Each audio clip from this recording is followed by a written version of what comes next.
नमस्कार, आप सभी दर्शकों का बहुत बहुत स्वागत। आप देख रहे हैं जस्ट टीवी। मैं नेहा शुक्ला लेकर हाजिर हूं स्ट्रेट टॉक। तो भारत में जहां पर हर दिन लाखों की संख्या में हवाई यात्रा की जाती है, यात्री बड़ी संख्या में अलग अलग एयरपोर्ट पर विमान सेवा का जो है इस्तेमाल करते हैं, सुविधाएं का जो मिलती हैं उनका इस्तेमाल करते हैं, लेकिन ऐसा क्या हो जाता है कि इतना केओस देखने को मिलता है भारतीय हवाई अड्डों पर कि यात्रियों की आंखों से आंसू टपक रहे होते हैं और ऐसा लगता है कि पूरा का पूरा जो तंत्र है वो कोलैप्स हो चुका है, वो बर्बाद हो चुका है, वो कहीं भी नहीं है, कहीं भी मुस्तैदी नहीं दिखती है। न खाने की व्यवस्था, न पीने का इंतजाम, न ठहरने की व्यवस्था, ना ही यात्रियों को हुए नुकसान की भरपाई। बहुत सारे सवाल हैं, हम अपने स्ट्रेट टॉक के दर्शकों के सामने लेकर आए हैं और समझने की कोशिश करेंगे कि क्या सिर्फ इंडिगो और इंडिगो के मालिकों को ही इसका कसूरवार ठहराया जाना चाहिए।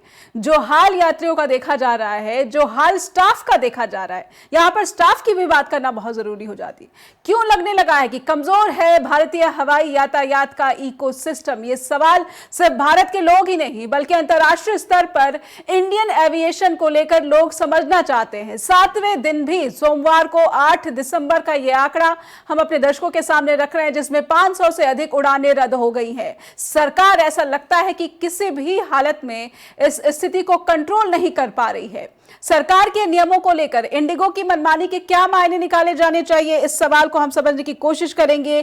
क्या हवाई यातायात भारत में जिसे सबसे सस्ता बनाने की कोशिश सरकार की रही, क्या एकाधिपत्य की वजह से, मोनोपोली की वजह से ऐसा हुआ? ये कहा जा रहा है, ये आरोप लगाए जा रहे हैं, इसको भी समझने की कोशिश करेंगे। और क्या भारतीय विमान सेवा में इंडिगो का 60% से अधिक का कंट्रोल इसका कारण है, इसको समझेंगे। भारतीय विमान सेवा में आखिर ऐसा क्यों हुआ कि इंडिगो ने एकाधिपत्य जमा लिया और ऐसा यात्रियों की सुविधा और स्टाफ की बेहतरी के लिए समझा गया? एविएशन स्टाफ के अधिकारों को अब तक नजरअंदाज किया गया, ये सवाल, क्योंकि अब तो डीजीसीए और खुद एविएशन मिनिस्टर का कहना है कि वो चाहते हैं कि रोबस्ट सुधार हो, बहुत ही जो है निर्णायक सुधार किए जाए। तो क्या नए एविएशन सेक्टर के जो नियम है वो सुधार ले आएंगे, ये समझने की कोशिश करेंगे। सरकार ने यात्री अधिकारों के लिए पहले दखल क्यों नहीं दिया, यानी कि यात्री अधिकारों और सुविधाओं की जो दुहाई सरकार के मंत्री दे रहे हैं वो उस वक्त कहाँ थे जब यात्रियों को एयरपोर्ट पर परेशानियों का सामना करना पड़ रहा था? क्यों ऐसा लग रहा है कि नियम में बदलाव करके या फिर नियम में छूट देकर ही यात्रियों की सुविधा सुनिश्चित हो सकती है? हमारे साथ आज पैनल पर जुड़ चुके हैं, आइए स्वागत कर लेते हैं। हमारे साथ प्रोफेसर डॉक्टर निहालुद्दीन अहमद जुड़ रहे हैं, जो कि ब्रुनेई से भारत आ रहे थे, इंडिगो की यात्रा कर रहे थे, लेकिन घंटों परेशानी का सामना करना पड़ा। प्रोफेसर डॉक्टर निहालुद्दीन अहमद, आपका बहुत बहुत स्वागत है स्ट्रेट टॉक के इस मंच पर। हमारे साथ मनीष कुमार जुड़ रहे हैं, जिनका एविएशन का एक व्यापक नमस्कार मनीष, व्यापक अनुभव है, एक्सपीरियंस है। तो मनीष से समझने की कोशिश करेंगे कि भारतीय एयरपोर्ट पर ये जो स्थिति है आखिर उसकी क्या वजह है। इंडिगो को सारे कोस रहे हैं। हमारे साथ शालिनी शुक्ला भी जुड़ रही है, जिनका भी ग्राउंड स्टाफ के रूप में एक व्यापक एक्सपीरियंस है, एक्सटेंसिव एक्सपीरियंस है एविएशन, इंडियन एविएशन के सेक्टर में। आप सभी का बहुत बहुत स्वागत है। और सबसे पहले, क्योंकि इंडिगो के पैसेंजर को ही यहाँ पर मैं समझना चाहती हूँ कि वो क्या व्यथा है। प्रोफेसर डॉक्टर निहालुद्दीन, आपसे समझना चाहेंगे आप पर क्या बीती जब आपने इंडिगो की विमान सेवा सोचा कि इसके जरिए वतन वापसी की जाए और फिर आपको घंटों परेशानी का सामना करना पड़ा? कहीं कोई सुविधा सरकार की तरफ से, कहीं कोई सरकार नजर आई आपको इस दौरान? नमस्कार आपको और सभी दर्शक गणों को जी, और मुझे मौका देने के लिए आपका धन्यवाद। मैं बुरनई से आ रहा था, क्योंकि मैं वहाँ रहता हूँ और वहाँ के यूनिवर्सिटी में लॉ का प्रोफेसर हूँ जी। तो मेरी फ्लाइट जो है एक डायरेक्ट फ्लाइट है बुरनई से। वो एक ही फ्लाइट इंडिया आती है डायरेक्ट, जो चेन्नई को आती है जी। मैंने ये सोचा कि मैं उस चेन्नई की फ्लाइट से बुरनई से चेन्नई पहुंच जाऊंगा और वहां से डोमेस्टिक फ्लाइट लेके लखनऊ पहुंच जाऊंगा। तो मैंने वहां रात को सैटरडे की अर्ली मॉर्निंग, मतलब 12:20 पे वहां से फ्लाइट उड़ी और 3:32-33 पे वो चेन्नई पहुंच गई। बीच में वो टाइम डिफरेंस है कंट्री का, तो 5 घंटे कुछ आवर्स कुछ मिनट का वो समय है। वहां जब मैं 3:30 बजे पहुंचा तो इंटरनेशनल चेन्नई का हवाई अड्डा था, वहां से हमें बाहर निकल के जाना था क्योंकि हमारी फ्लाइट डोमेस्टिक थी जो इंडिगो से थी, वो दूसरे दिन मतलब सैटरडे के दिन 12:40 पे थी जी। तो मैंने कहा कि बाहर निकलते हैं और निकल के कुछ देखते हैं और बैठने का इंतजाम करते हैं। तो मैं बाहर निकला तो T1 जो उनका डोमेस्टिक फ्लाइट का जो है हवाई अड्डा है, वहां पहुंचा तो देखा बड़ी भीड़ लगी हुई थी। तो मैंने पूछा भाई क्या बात है, तो लोगों ने कहा कि फ्लाइटें कैंसिल हो रही है। तो मैंने कहा यार अंदर चलते हैं, अंदर बैठ के आराम से बैठेंगे, बात करेंगे। तो जब मैं घुसने लगा तो सिक्योरिटी ने कहा कि आपकी अपना टिकट दिखाइए। तो मैंने टिकट दिखाया तो उसने कहा कि ये फ्लाइट कैंसिल हो चुकी है। मैंने कहा तो कैसे पता करें, मेरे पास लिस्ट आ गई है, मुझको लिस्ट दे दी गई है, उसमें से जितनी फ्लाइटें कैंसिल हैं उनके उसमें सब रिकॉर्ड है और हम उन पैसेंजर को अंदर नहीं जाने देंगे जिसकी फ्लाइट कैंसिल हो गई। तो उसमें मैंने देखा बहुत भीड़ खड़ी थी, करीब रात को 3:30 पौने 4 बजे। मैं समझता हूँ कि 2000 से लेकर 3000 आदमी रहा होगा। तो मैंने कहा भाई इसको कोई, बोला हम नहीं कुछ बता सकते। हमने कहा तो अंदर तो तुम जाने नहीं दे रहे हो। तो उसने कहा कि उधर दिखाया, उसने इशारा किया कि वो खुली हुई है, वहां जाइए। तो वहां उस विंडो पर देखा तो बड़ी लंबी लाइन लगी थी और एक औरत या दो स्टाफ था, वो मैं दूर से देख रहा था। मैं तो वो कुछ बातें हो रही थी, झंझट भी हो रहा था, चिल्लाई भी हो रही थी और शोर शराबा हो रहा था और पुलिस वाले भी थे। जी जी। तो फिर मैं वहां लाइन लग के जब पहुंचा तो उसने कहा कि आपकी फ्लाइट, हमने कहा अच्छा हाँ। उसी बीच में मैंने स्क्रीन पे देखा तो स्क्रीन पे मेरे फ्लाइट का जो नंबर आ रहा था वो आ रहा था कि डिले। तो मैंने उससे जब मैं वहां पहुंचा तो भी डिले तो आ रहा था। तो मैंने उस औरत से पूछा जो स्टाफ काम कर रही थी, कि उसने कहा कि नहीं डिले नहीं है, वो कैंसिल हो गया है। तो हमने कहा हाँ, तो मुझे बताया सिक्योरिटी ने। तो हमने कहा वहां क्यों डिले दिखा रहे हैं आप? बोला वो उसको हम नहीं जानते।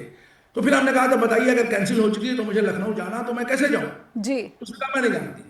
तो फिर मैंने बहुत जब शोर किया तो उसने कहा कि ऐसा है कि आप मुझे 8 तारीख को जाने को कहें तो मैं कुछ इंतजाम करती हूँ। मैंने कहा भाई 2 दिन मैं कहाँ रहूंगा? कहें ये भी मैं नहीं जानती। मैंने कहा कुछ खाने पीने, अच्छा वहां बाहर जो T1 है, जो एयरपोर्ट का बाहरी हिस्सा है, ना वहां पंखा न कुछ, वहां न बैठने की कोई जगह है। वहां गर्मी थी उस वक्त, पसीने से हम लोग तर हो रहे थे और औरतें और बच्चे चिल्ला रहे थे, ना अंदर जाने दिया जा रहा था। फिलहाल मैं बाहर वहां से निकल के आ गए और हमारे एक साथी और उनकी पत्नी हमारे साथ तो नहीं, लेकिन उसी फ्लाइट से वो भी इलाहाबाद जा रही थी। उनके पति जो है वहाँ डॉक्टर है, वहाँ के हॉस्पिटल में वो सर्जन है वहाँ। तो वो भी जाना था इलाहाबाद, वो भी लाइन में लगी और उन्होंने भी कहा, तो उन्होंने कहा नहीं वो आपकी भी जो उनकी फ्लाइट 8 बजे दिन में थी, हमारी तो 12 बजे थी, वो भी कैंसिल हो चुकी थी जी। तो उनको भी वही जवाब दिया। फिर हम लोग आए, फिर हम लाइन लगे करीब 9 साढ़े 9 बजे। तो उसने कहा कि देखियो भाई अगर आपको बनारस जाना है तो मैं आपको मदद कर सकती हूँ भी, लेकिन मैं यहाँ से नहीं करूँगी, मैं हैदराबाद आपको भेज देती हूँ और फिर हैदराबाद से आपको फ्लाइट मिल जाएगी। तो मैंने सोचा कि अब मैं यहाँ खड़ा घूम रहा हूँ, 5-8 घंटे 7 घंटे हो चुके थे, न पानी न कहीं बैठने की जगह नहीं थी, कोई सीट नहीं थी, मतलब आप क्या बताएं हम आपको। और हम तो बड़े आराम से हम आए थे, इसलिए आए थे कि थोड़ा एंजॉय करेंगे, मद्रास में थोड़ा डोसे खाएंगे और इडली और फिर घर पहुंच जाएंगे 2-2:30 बजे लखनऊ। तो ये हम सोच के तो पहली बार इस फ्लाइट को इस तरह से हम आ रहे थे, तो डायरेक्ट मैं दिल्ली आता हूँ जी जी। तो बाद उन्होंने क्या कहा कि फिर मैं दोबारा लाइन लगा करीब 9:30 बजे। तो उन्होंने कहा देखिए अगर अभी जाना हो तो जल्दी बताइए, 10:40 पर एक फ्लाइट जाती है हैदराबाद, मैं आपको उसमें भेजे देती हूँ और फिर वहाँ आप कोशिश कर लीजिएगा। तो मैंने कहा अच्छा भाई यही कर दो, कम से कम यहाँ से मैं आगे सरकूँ। तो फिर उन्होंने मुझे एक टिकट दे दिया और मुझे कहा तुरंत जाइए नहीं तो देर हो जाएगी। तो मैं तुरंत भागा फिर अंदर हमको जाने दिया गया और फिर मैं गया तो वहाँ से टिकट लेके। अच्छा एक चीज़ बता दूँ, मैं सामान लेके नहीं सफ़र कर रहा था, मेरे पास सिर्फ एक बैग था जी। तो मेरे को ये आसानी थी कि मैं मूवमेंट बहुत आसानी से कर ले रहा था। ठीक है जी। तो गया वहाँ जाके टिकट हमको उन्होंने दे दिया हैदराबाद जी। और फिर हैदराबाद में पहुँच गया 12 बजे या पौने 1 बजे पहुँच गया मैं हैदराबाद में वही नज़ारा।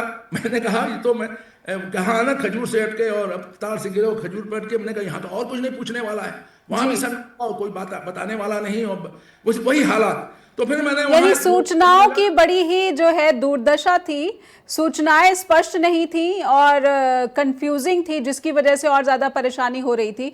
एक ब्रेक लूंगी, इससे पहले हमारे साथ जुड़ चुके अजय शुक्ला भी सीनियर जर्नलिस्ट, दर्शकों की जानकारी के लिए एक ब्रेक लेते हैं। ब्रेक के बाद लौटेंगे और समझने की कोशिश करेंगे कि आखिर इस केओस और इस अव्यवस्था के लिए कौन जिम्मेदार है, क्योंकि जो एविएशन मिनिस्टर है नायडू, उन्होंने संसद में बयान दिया है कि दोषियों के खिलाफ कड़ी कार्रवाई की जाएगी। तो क्या कड़ी कार्रवाई अभी तक इंतजार कर रहे हैं, ये की जा सकती थी? अब तक जिस तरीके से एयरपोर्ट्स का नज़ारा देखने को मिल रहा है, आखिर सख्त कदम अब तक क्यों नहीं उठाएगा, ये भी सवाल जरूर पूछे जाने चाहिए। एक ब्रेक के बाद हाजिर होते हैं। फिर से स्वागत है आप सभी दर्शकों का। आप देख रहे हैं स्ट्रेट टॉक। और आखिर ऐसा क्यों लग रहा है कि इंडियन एविएशन सेक्टर एक ऐसे इकोसिस्टम से गुजर रहा है जिसमें कोई कंट्रोल सरकार का नजर नहीं आता है, यात्रियों की सुविधाओं का कोई जो है यहाँ पर उचित इंतजाम नजर नहीं आता है, ना ही स्टाफ के साथ जिस तरीके से वर्किंग कंडीशन होनी चाहिए इसको इंश्योर करती हुई गवर्नमेंट नजर आती है। हमारे साथ अजय शुक्ला जुड़े हुए हैं। इससे पहले कि उनके पास जाए, एक छोटी सी टिप्पणी शालिनी आपसे लेना चाहेंगे। शालिनी, जिस तरीके से कहा जा रहा है कि ये डिकेड्स का यानी दशकों में ऐसा भारतीय विमान जो सेवा है जैसा नहीं देखा, लाखों की संख्या में, और ये लगभग 7वां दिन है जब 500 से अधिक उड़ानें रद्द हो गई। इंडिगो की मनमानी, क्या आमतौर पर एविएशन सेक्टर में इंडिया में ऐसा ही होता है? शालिनी, आपका एक्सपीरियंस या आप अभी जो देख पा रही हैं हवाई अड्डों की तस्वीरें, उस पर क्या राय रखती हैं? नेहा जी, मैंने ऑलमोस्ट 12 इयर्स काम करा है एयरलाइन इंडस्ट्री में, और from last 2 decade I have not seen anything like this. क्योंकि मेरे सामने ही 2 बड़ी बड़ी कंपनियां जो एयरलाइन थी, like jet Airways and Kingfisher, they both got shut down. लेकिन उनके बंद होने के टाइम पे भी इतना बड़ा क्योस नहीं था जो मैं आज देख रही हूँ इंडिगो के साथ। तो मेरे हिसाब से ये एक बहुत बड़ा नेग्लिजेंस है इंडिगो की तरफ से, क्योंकि ये जो नया रूल रेगुलेशन जो गवर्नमेंट ने पास किया था लास्ट ईयर ही, उसका डेडलाइन उन्होंने ऑलमोस्ट 1 और 2 इयर्स दिए था, और deadline was 1 December this year. जी। तो इंडिगो ने बहुत ही लीनियंटली उसको फॉलो अप नहीं करा, स्टाफ हायरिंग नहीं करी, जिसका आज ये नतीजा है कि आप एयरपोर्ट्स पे देख सकते हो पैसेंजर इतना सफर कर रहे हैं, इवन उनके स्टाफ भी इतना सफर कर रहे हैं। जी जी। क्योंकि आप वीडियोस देखो, स्टाफ के ऊपर पैसेंजर्स एंग्री हो रहे हैं, वो पानी फेंक रहे हैं, वो उनके ऊपर शाउट कर रहे हैं, they are also helpless.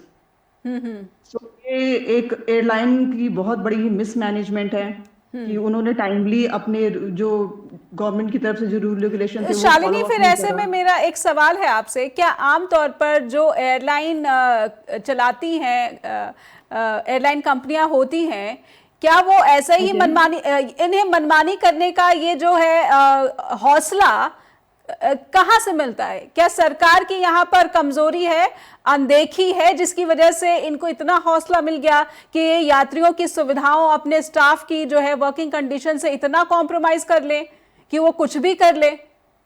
Neha ji, आप बोल सकते हो कि हमारी गवर्नमेंट इतनी स्ट्रिक्ट नहीं है हमारे स्टाफ को लेके, मतलब हमारी एयरलाइंस को लेके। क्योंकि जब भी एयरलाइन की कॉस्ट कटिंग की बातें होती हैं तो वो एयरलाइन सबसे पहले वो स्टाफ के रिक्रूटमेंट पे आती है, और स्टाफ से रिलेटेड उनकी इंक्रीमेंट हो या फिर उनके बेनिफिट्स के लिए जो भी चीज़ है, उससे वो कॉस्ट कटिंग की शुरुआत करती है।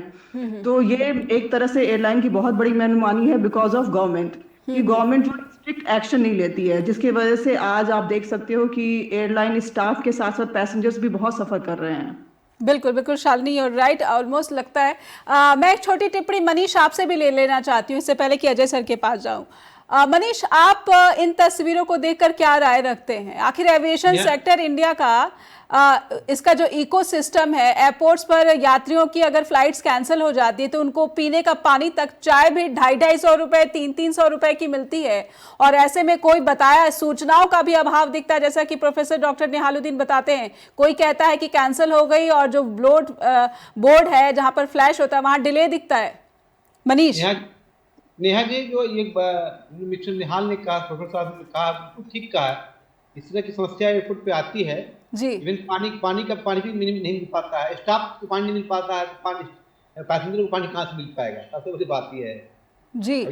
ये समस्या एक तरह से जो लोकल अथॉरिटी होते हैं एयरपोर्ट्स का, वो लोग कराते हैं कि वो दुकान है उनका पानी बिके जी। और पानी एक्चुअली वो वहाँ बिजनेस है, हर जगह बिजनेस है। एविएशन इंडस्ट्री को खराब करने में सबका रोल है अपना, कि हमको प्रॉफिट कैसे इससे मिले, वो काम करती है, पैसेंजर के लिए नहीं है। हमने जो देखा है, हमने 15 साल काम किया एविएशन पे, दिल्ली में, लखनऊ में, रांची में, पटना में जी। हमने हर जगह ही देखा है कि एविएशन सेक्टर को सरकार भी ध्यान नहीं देती है। जैसा शालिनी जी ने कहा, उनके बात से हम सहमत हैं जी। एक एक्चुअली हो ही रहा है कि लास्ट मोमेंट पे गवर्नमेंट कोई डिसीजन लेती है, उसको करने में किसी एयरलाइंस को करना बहुत आसान चीज नहीं है। जैसे अभी नहीं, ये लास्ट मिनट नहीं, जैसा कि शालिनी ने बताया लगभग 2 साल हो चुके हैं, बताया गया कि ये नियम आ रहे हैं FDTL के। ऐसे में अजय सर, ये पूरा का पूरा जो सिस्टम जिस तरह से धराशायी हो गया, सरकार कहीं नजर नहीं आई, यात्री रोते रहे, पीटते रहे, दरवाजा खटखटाते रहे, इस काउंटर उस काउंटर। और यहाँ पर तो हमारे पास खुद एक यात्री बैठे हैं, इंडिगो के पैसेंजर, जिन्होंने बताया कि कितनी मुश्किलों का सामना करके वो जैसे तैसे सोच कर आए थे कि वतन में जाएंगे और कुछ चैन के पल बिताएंगे, लेकिन सफर ही जो है सफरिंग हो गया। जी, स्वाभाविक सी बात है, सरकार के लिए जनता प्रायोरिटी नहीं है। जनता प्रायोरिटी होती तो 1 दिसंबर को जिस दिन ये संकट खड़ा हुआ था उसी दिन इस पर एक्शन लिया गया होगा, लेकिन वो नहीं लिया गया। क्यों नहीं लिया गया, इस पर बात करूंगा। बात इसलिए क्योंकि ये असल में सरकार ने खुद प्रायोजित किया है। ये संकट कोई बाहर से आया संकट या किन्हीं कारणों से पैदा हुआ संकट नहीं है। ये गवर्नमेंट ने खुद पैदा किया है। और गवर्नमेंट ने कैसे पैदा किया है इसको समझिए, किसके लिए किया है यह समझिए। 27 नवंबर को गौतम अडानी एक कॉन्ट्रैक्ट साइन करते हैं और जो पायलट्स की ट्रेनिंग देने वाला देश की सबसे बड़ी कंपनी है उसके 72% शेयर्स अधिग्रहित कर लेते हैं और कंपनी के मालिक बन जाते हैं। जी, 28 तारीख को इसकी घोषणा हो जाती है।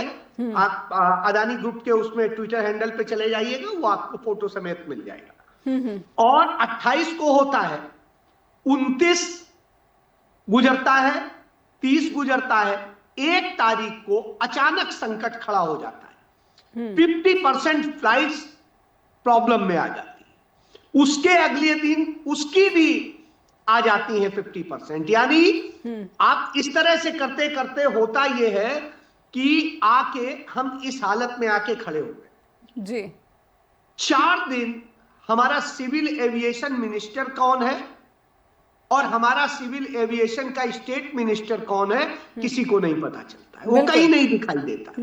जी, 5वें दिन अचानक सिविल मिनिस्टर, जी, स्टेट मिनिस्टर तब भी नहीं आता, वो दफ्तर पहुंचता है, एक रील बनवाता है और रील बनवा के चला जाता है। कोई समाधान नहीं होता है। और रात को आता है कि जो पैसेंजर्स की सिक्योरिटी के लिए, पैसेंजर्स के जीवन को बचाने के लिए जो फैसले लिए गए थे कि पायलट हमारे स्वस्थ रहने चाहिए, और वो जो 2 साल पहले हुआ, जी, जनवरी 2024 में जो ऑर्डर हुआ था, 2 साल में भी कंपनी ने नहीं किया, बाकी कंपनियों ने कर लिया, जी, किसी ने नहीं किया।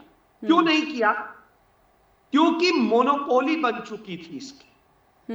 65% पूरी मार्केट पे इसका कब्जा था। आप ना भी चाहो, आपको मुंबई जाना है तो आपको मजबूरी में उनकी फ्लाइट लेनी होगी, पटना जाना है उनकी फ्लाइट लेनी होगी, बहुत रेयर जगह पर दूसरों की। उसके बाद में सेकेंड नंबर पे मोनोपोली है इंडियन एयरलाइंस की। इंडियन एयरलाइंस की पहले भी होती थी क्योंकि तब वो सरकारी होती थी। जी, वो रेट बढ़ा नहीं देती थी, लूटती नहीं थी। जी, और यह स्थिति हुई, कंपटीशन होते थे। आपको ये नहीं पसंद आ रही है, आपने स्पाइस जेट ले ली, आपने गो एयरवेज ले ली, आपने कोई और एयरवेज ले ली। आज आपके पास ऑप्शन नहीं, तो नहीं है तो आपको 60 का भी टिकट मिलेगा, 70,000 का भी मिलेगा, 40,000 का भी मिले, जो मन चाहेंगे करेंगे। और जब सरकार ने कहा कि मनचाहा नहीं लगाएंगे, तब भी लिया गया, तब भी वसूला गया। जी, जी, अब मैं फिर आता हूं उसी जगह।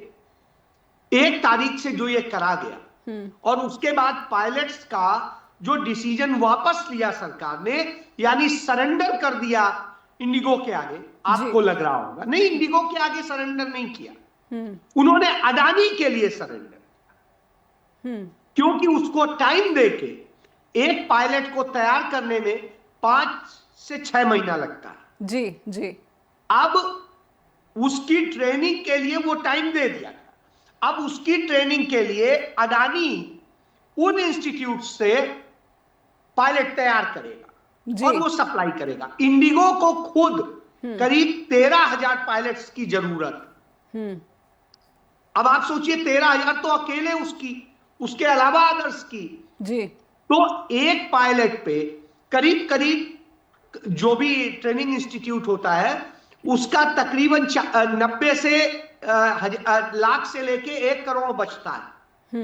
इतना मुनाफे वाला धंधा और अडानी के पास होगा तो स्वाभाविक सी बात है सरकार का जो नियत रही है। और इस तरह से करके ये अडानी को सौंप देने का है। ये क्यों कह रहा हूं, इसके पहले आपको याद होगा 2022-23 जब अचानक आरके सिंह जो कोयला मंत्री थे, बिजली मंत्री थे, उन्होंने एक चीज कही थी जी कि भारत के पास अब इतना कोयला है कि हम दूसरों को भी निर्यात कर सकते हैं। जी। उसी के 2 महीने बाद अचानक सारे पावर स्टेशन पे कोयले की कमी आ गई, बिजली का संकट पैदा हुआ जी, और जी। ये संकट पैदा करके रोना पीटना मचा।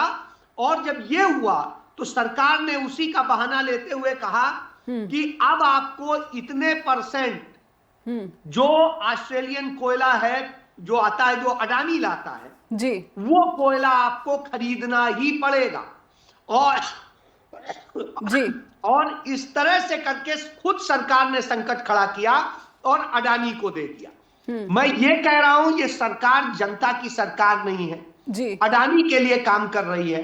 अडानी को धंधा देना उसका धर्म है, वही हो रहा है, इसलिए संकट खड़ा है।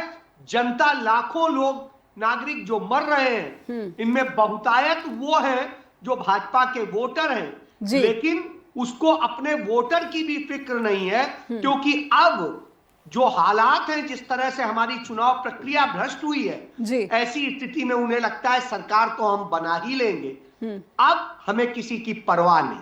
जी।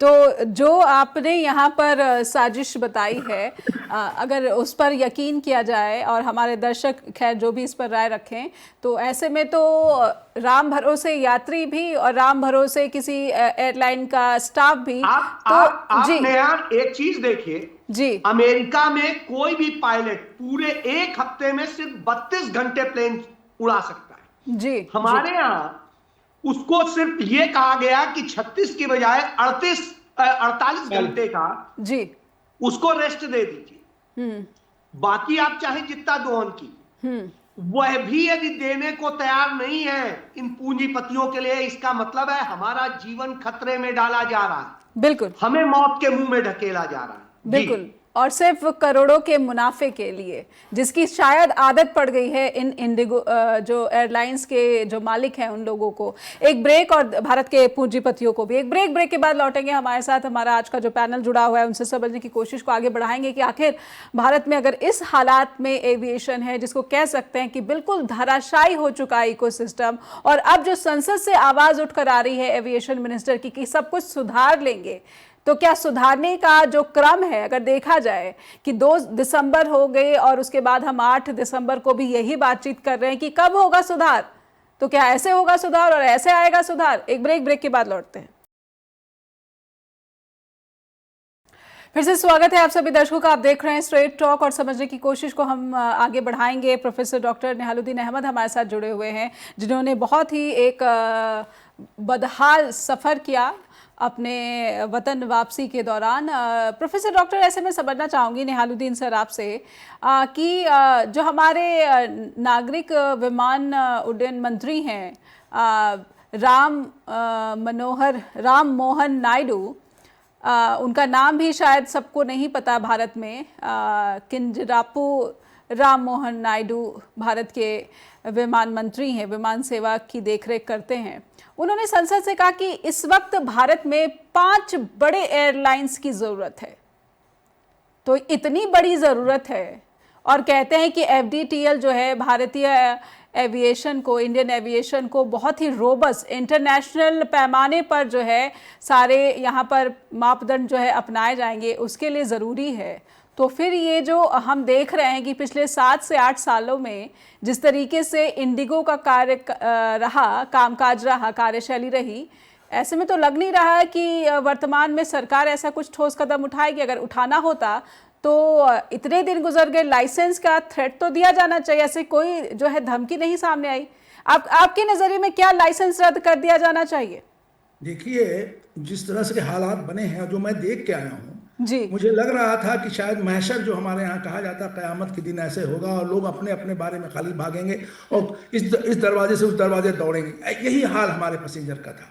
मुझे देख के मैं बहुत अंदर तक हिल गया और फिर बताया था मैंने आपको कि मैं कैसे हैदराबाद से फिर भागता भुगता बनारस गया और बनारस से टैक्सी लेकर लखनऊ पहुंचा। जिन हालात से मैं गुजरा हूं, मेरा तो ये मानना है कि जो हमारा कानून है वो बहुत साफ कानून है और इंटरनेशनल कानून की तो ये धज्जियां उड़ा रहे हैं। जो शिकागो कन्वेंशन है 1944 का, उसके नाते जो हमें जो पैसेंजर राइट्स दिया जाता है उसको डीजीसीए को इम्प्लीमेंट करना चाहिए। 24 घंटे के अंदर अगर कोई फ्लाइट कैंसिल होती है तो पूरा रिफंड होना चाहिए और वैकल्पिक और ऑल्टरनेटिव उड़ान का हमें उसका इंतजाम करना पड़ेगा। एयरलाइंस को होटल में ठहराने का इंतजाम, खाने पीने का इंतजाम और 24 घंटे के अंदर नोटिस पे देने पर उन्हें कंपनसेशन भी देना होगा। मुझे नहीं मालूम कि आज तक किसी इंडिगो ने कभी भी कंपनसेशन किसी ग्राहक को दिया, या अगर हमसे कहा जाए कि आप कंज्यूमर कोर्ट पे चले जाइए तो कंज्यूमर कोर्ट का भी ढांचा वैसे ही बहुत लचर है हिंदुस्तान का, मेरा अपना अनुभव है। तो किसी भी चीज में तो ये मुझे ऐसा लगता है कि डीजीसीए का जो डिसीजन था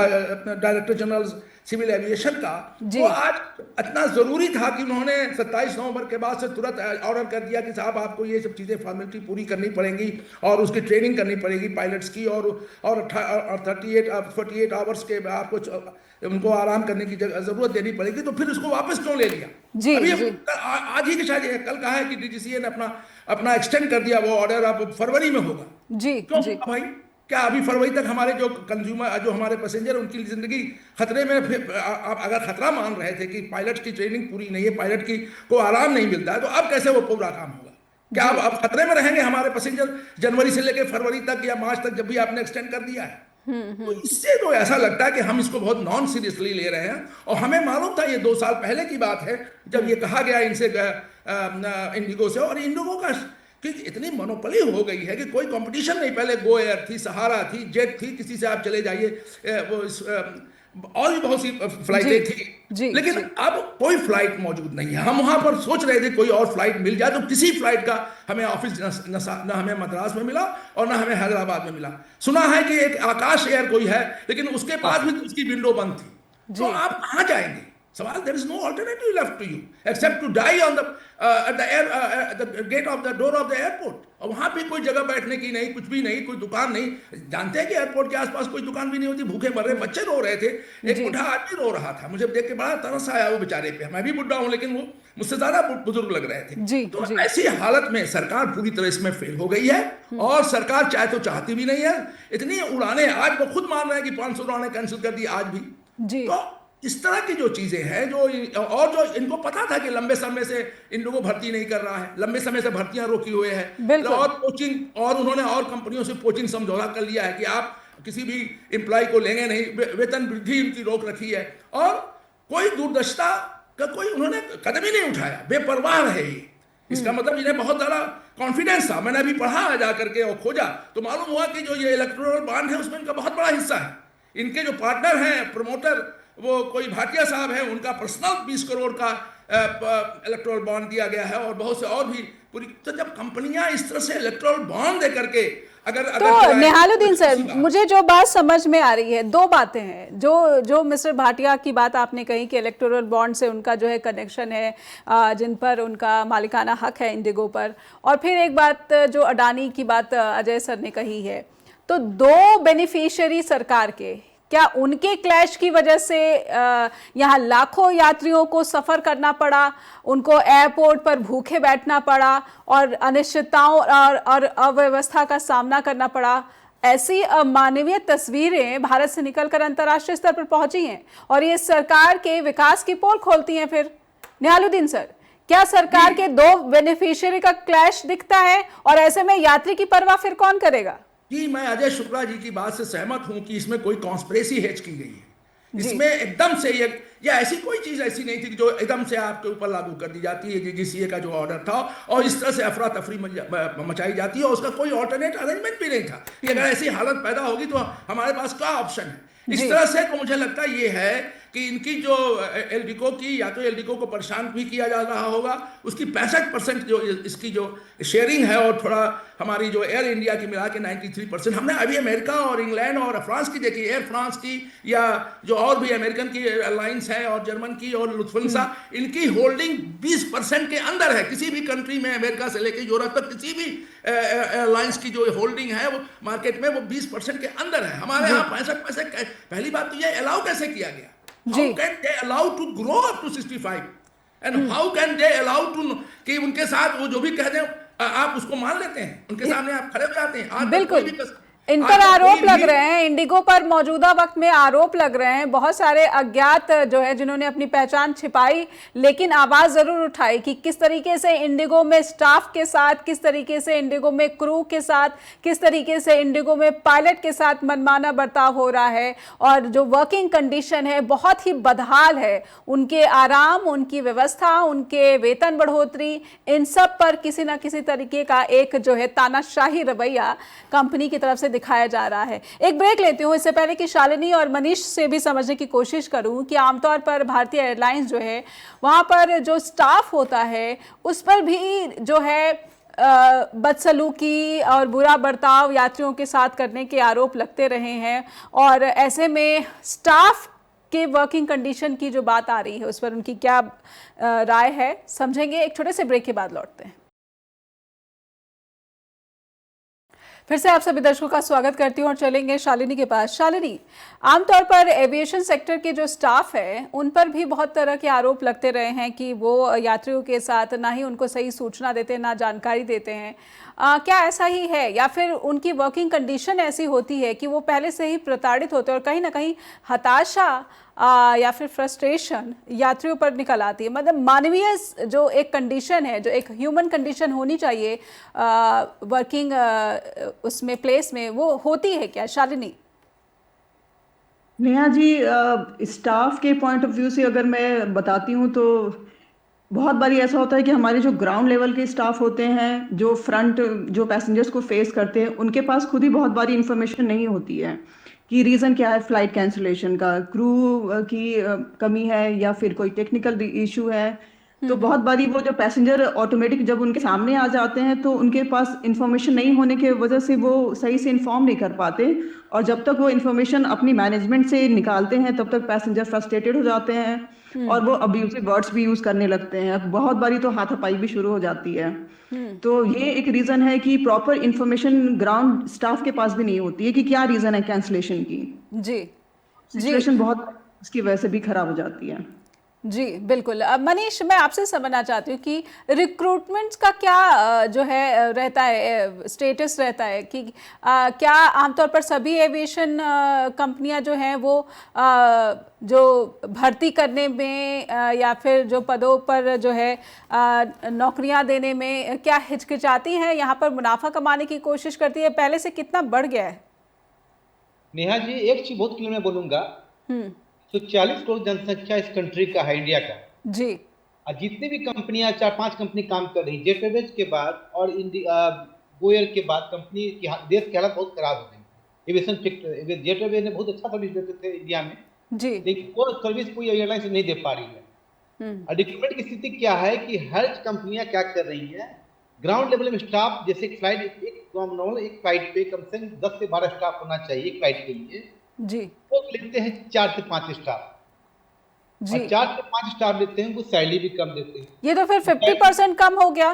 बिल्कुल 50%। उसके बिहाफ वो लोग करते क्या है कि कंपनी बड़े लेवल पे वो रिक्रूट करते हैं, डायरेक्टर बना देते हैं, 10 पोजीशन अपर लेवल पे खड़ा कर देते हैं जी, जिसका कंपनी में जरूरत नहीं है। फिर भी वो लोग दिखाने के लिए कि नॉर्थ हेड है, साउथ हेड है, ईस्ट हेड है, बना देंगे, उस पर पैसा खर्च कर रही कंपनियां, लेकिन ग्राउंड लेवल स्टाफ चाहिए कि वहाँ पे वो कंपनी नहीं कर पाती है। और उनको चाहिए 15 से 20 हजार का स्टाफ चाहिए।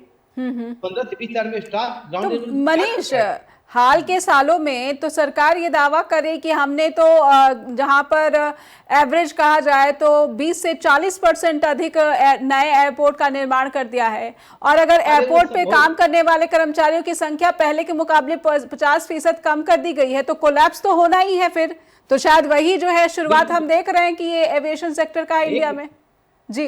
एक और मेन रीजन है कि ग्राउंड हैंडलिंग को कंपनी ने क्या किया है, कोई भी आदमी काम कर रहा है तो ऐसे पहले प्राइवेट कंपनी है जी। अब प्राइवेट कंपनी ने क्या किया है और ग्राउंड हैंडलिंग बना दिया है, तो उनकी वो 80% काम GHX कर रही है, तो कंपनी का स्टाफ तो है कहाँ, कंपनी स्टाफ तो मॉनिटर करता है। एक मनीष, एक छोटी सी आपसे DGCA के काम पर भी थोड़ा सा एक आपका कमेंट लेना चाहूंगी।